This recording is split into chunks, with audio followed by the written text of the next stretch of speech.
Good morning everyone. So in today's lab session we will be covering operational amplifier, that is OpAmp, and to do so we have got to add, or we have got to take the help of a differential amplifier followed by a common source amplifier, both of whom we have already designed so far. Okay, so this is the schematic window, a new one for our OpAmp. So now we will be, there will be two stages. You can design it completely at the transistor level as well, like we have done so far. But the point of having designed common source and differential amplifier previously was to, make it easier for us to add them in two stages and connect them, cascade them to get our operational amplifier working. So let us start with it. Now we have already designed differential amplifier and common source amplifier. Okay, so now if we have already designed it, basically I would have to just bring their symbols and place them here. Okay, bring their symbols and place them here in this schematic window. So how would we do that? Simple, press I first from your keyboard. Now browse for your library, because this was added in our lab library.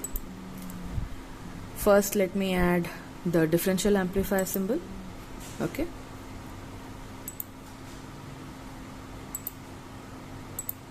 done. I don't need another one, so I'll just press escape. Again I'll be selecting the common source amplifier. Okay, and place it over here. So make sure that your differential amplifier is your first stage and common source amplifier is your second stage. Okay, now we have to interconnect both, and the output from the common source would act as the final output. Okay, would act as the final output. Now let us add some pins first. You can actually directly give the voltage sources here, because we are already dealing with symbols here. Okay, so I'll just add the voltage sources from analog lib. So we would need a V sign.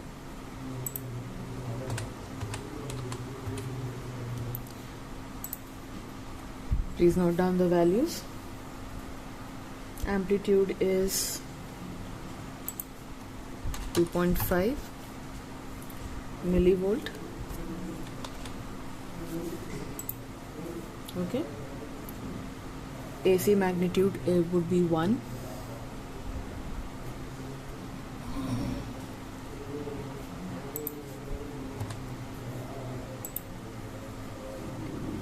Frequency would be 1K.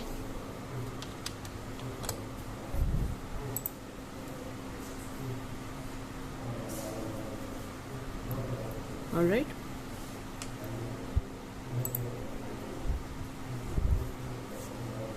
this would be connected to V1, so I'll be placing it a bit far. Okay, because we would be having too many voltage sources now. Next off, we would add a ground terminal to our V2.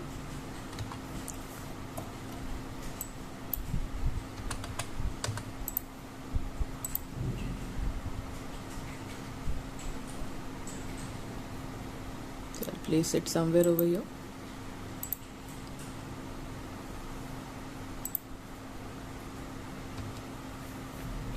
All right.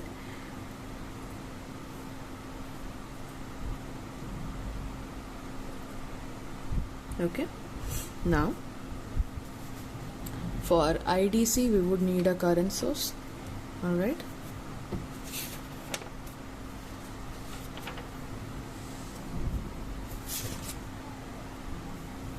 So I'll simply type it over here, IDC. Now the DC current, let us take it to be 30 U, that is 30 microamps, and I'll place it somewhere here.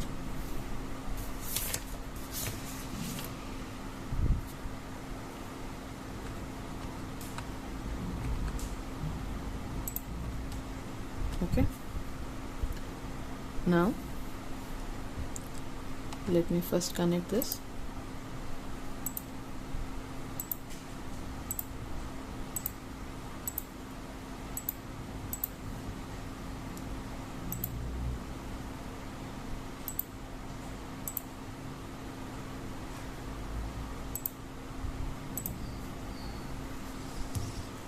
Okay,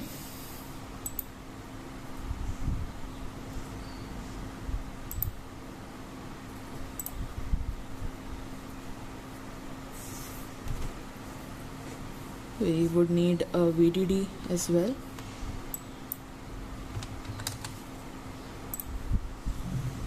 Let the VDD value be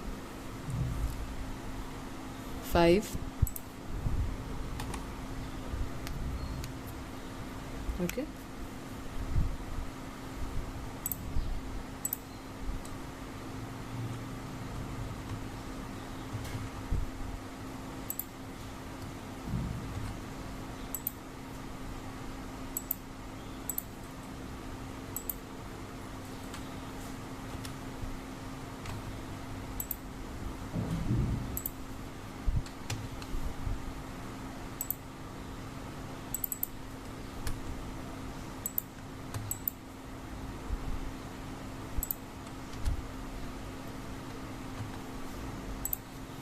alright.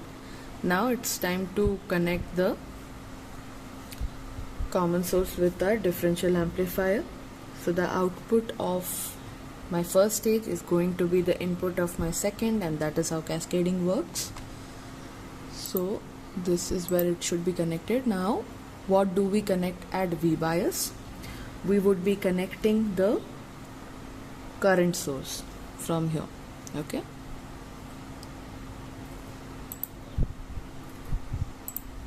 like this. Okay,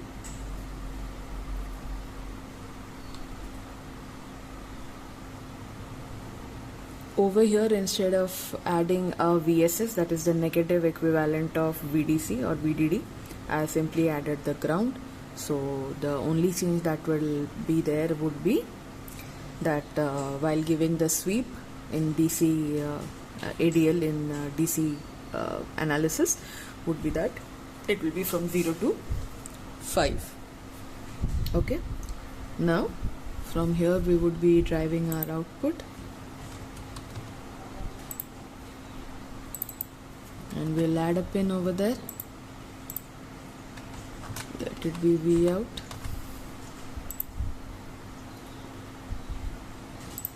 Okay, so this is our schematic for different operational amplifier. I hope you have noted down the values. We will check and save. Shift X. So there are 3 warnings. Okay, one I can see over here. This is not connected, so simple. See, so sometimes it happens that only one issue is there, but because of that there will be 3 warnings or multiple warnings there. Okay, so this has been checked and saved.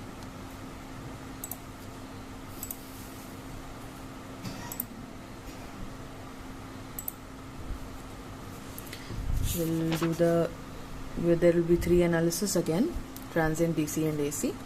So the transient one, let us take the stop time of 5 milli, the usual, and moderate, apply. For DC we would select save DC operating point,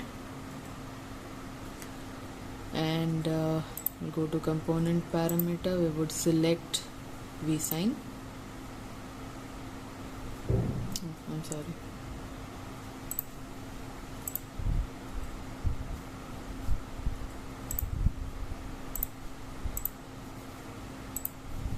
Okay, then start and stop would be 0 to 5, apply,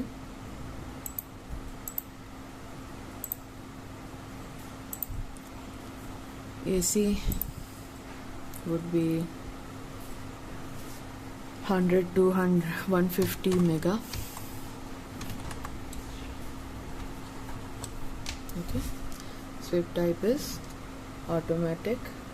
Sweep type over here would be logarithmic, so 20 points per decade. Okay, and we would select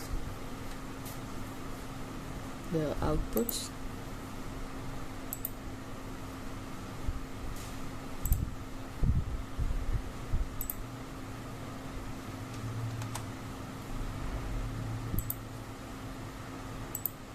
And we would simulate.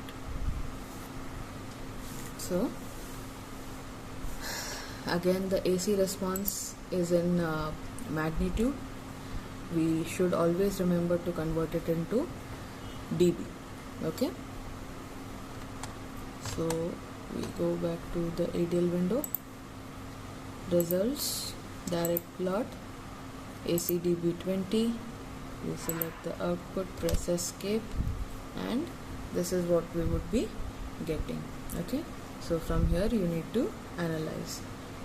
Since I have already taught you how to analyze differential amplifier and common source amplifier, I'm not going to repeat the same thing again. This is an amplifier, so from the AC response we are going to calculate the bandwidth, and from the transient we are going to calculate the gain, and once we have got the gain and bandwidth calculation, we are supposed to get the gain bandwidth product. That means simply you need to multiply both and get the output. Okay, so with this our analog counterpart of VLSI lab ends. Alright,